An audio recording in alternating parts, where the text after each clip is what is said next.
এই মাঠঘাট থেকে কি আপনারও মন চায় একটু মাটির সাথে মিশে যায়? দেখুন তো এই বাচ্চাটির মতন আপনারা কি মন চায় কিনা? দেখুন কত সুন্দর, চারিদিকে শুধু মাঠ, ধুধু মাঠ, কোনো লোকজন কিচ্ছু নেই, কিন্তু বাচ্চাটি দেখুন মনের আনন্দে সে খেলা করছে জলের সাথে। জলও যেন তার হাতের স্পর্শ পেয়ে খেলা শুরু করে দিয়েছে।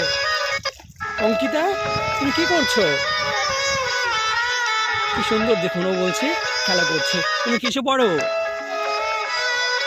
এবার 5-এ পড়ছো? আচ্ছা। তো সে এসেছে মাঠে, তার বাবা, আমি যখন জিজ্ঞাসা করলাম বললো মাঠেই বাবা আসতে বলেছে।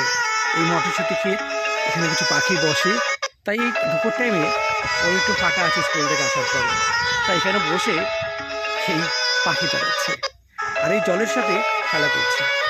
আপনারা যদি খেলতে মন চায় তো আপনারা চলে আসতে পারেন এই মেঠো গ্রামের মধ্যে।